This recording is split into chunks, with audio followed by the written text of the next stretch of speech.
Rolls Royce जो कि दुनिया की सबसे लग्जूरियस कार्स बनाती है और हर अमीर शख्स का ख्वाब होता है एक रोल्स रॉयस को ओन करना।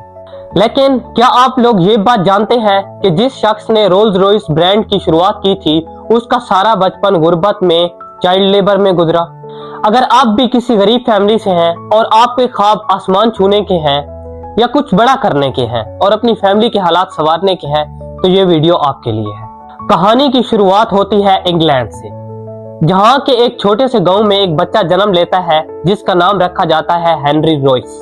हेनरी रॉयस के फादर इंपोर्ट और एक्सपोर्ट का काम करते थे, लेकिन जब हेनरी रॉयस की उम्र 4 साल हुई तो उनका ये सारा बिजनेस बर्बाद हो गया और उनकी सारी फैमिली सड़क पर आ गई। लेकिन ये तो महज प्रॉब्लम्स का आगाज था।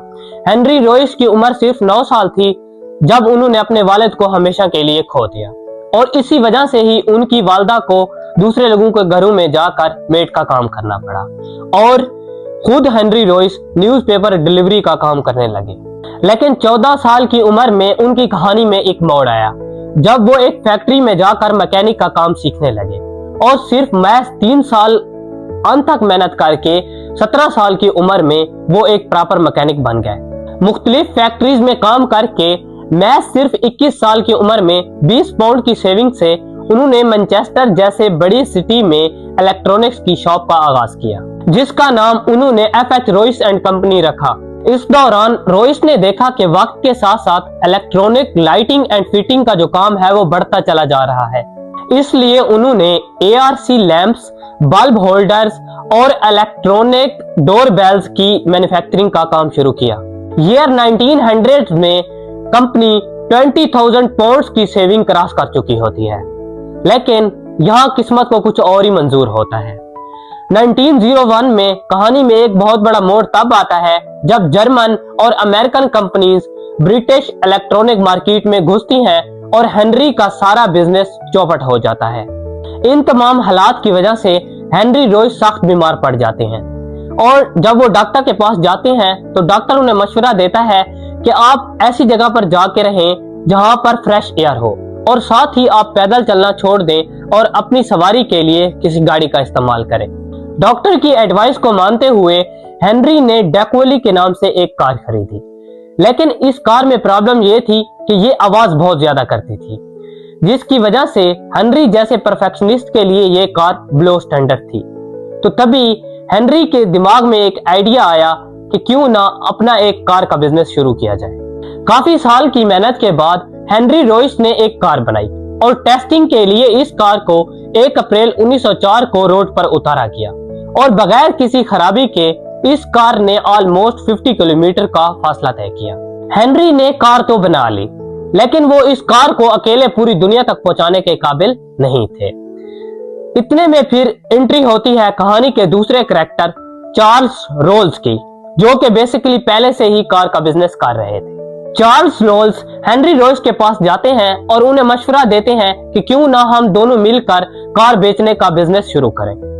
तो हेनरी रॉयस उन्हें जवाब में कहते हैं कि मैं तो आपके काम से पहले ही बहुत ज्यादा इंप्रेस हूं। तो इन दोनों के दरमियान एक कॉन्ट्रैक्ट होता है और एक नई कंपनी बनती है जिसका नाम रखा जाता है रोल्स रॉयस। फिर रोल्स रॉयस की कार्स इसलिए ऑफ मैन टूरिस्ट ट्रॉफी में रेस जीतकर पूरी दुनिया की तवज्जो अपनी तरफ मरकूज कर लेती है। और फिर एंट्री होती है रोल्स रॉयस की सबसे उम्दा कार सिल्वर गोस्ट की, जो कि सिर्फ 2.5 मंथ्स में अपनी टेस्टिंग के दौरान 24,000 किलोमीटर का फासला तय करके पूरी दुनिया की तवज्जो एक बार फिर रोल्स रॉयस की तरफ मरकूज करती है और उस वक्त की दुनिया की सबसे बेहतरीन कार बन जाती है।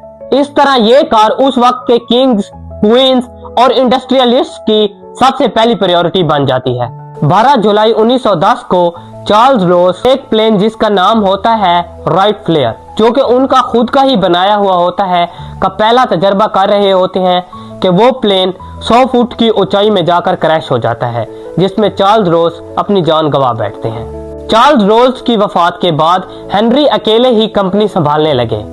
तो तभी कार कंपनीज में एक नया ट्रेंड आता है मॉस्कोट डिजाइन्स का। रोल्स रॉयस अपनी कंपनी के मॉस्कोट डिजाइन के लिए एक ब्रिटिश एक्ट्रेस एलेनोर थॉर्नटन के स्कल्पचर का इस्तेमाल करती है। ये मॉस्कोट डिजाइन फ्रीडम, ग्रेस और स्पीड का सिंबल होता है। इस तरह हेनरी रॉयस की दिन रात मेहनत के बाद रोल्स रॉयस दुनिया का one of the best car brand बन गया।